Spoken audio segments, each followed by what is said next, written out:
நீங்கள் பார்த்துக் கொண்டிருப்பது 24 நியூஸ் தமிழ். மலைகளின் அரசி என்று அழைக்கப்படும் நீலகிரி மாவட்டத்திற்கு அண்டை மாநிலங்களான கேரளா, கர்நாடகா மற்றும் சமவெளி பிரதேசங்களில் இருந்து நாள்தோறும் ஆயிரக்கணக்கான சுற்றுலா பயணிகள் வருகை புரிவது வழக்கம். குறிப்பாக உதகையில் உள்ள உலக புகழ்பெற்ற அரசு தாவரவியல் பூங்கா, ரோஜா பூங்கா, படகு இல்லம், தொட்டபெட்டா சிகரம் உள்ளிட்ட சுற்றுலா தலங்களை கண்டு ரசித்து செல்கின்றனர். இந்நிலையில் கேரளாவில் பெய்து வரும் தென்மேற்கு பருவமழை மற்றும் தமிழகத்தில் பெய்து வரும் மழையின் காரணமாக வார விடுமுறை நாளான இன்று உலக புகழ்பெற்ற அரசு தாவரவியல் பூங்காவில் சுற்றுலா பயணிகளின் வருகை வெகுவாக குறைந்து காணப்படுகிறது.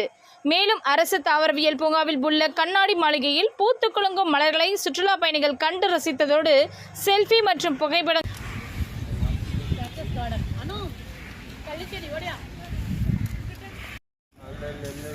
హలో 5 నిమిషాలు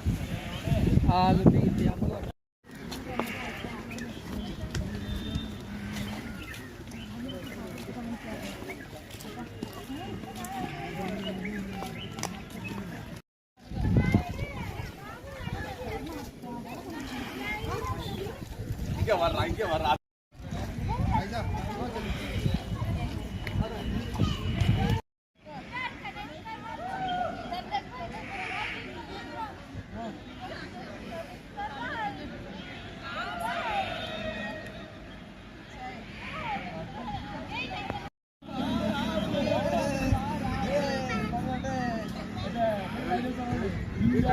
தெரியும் நான் யாருன்னு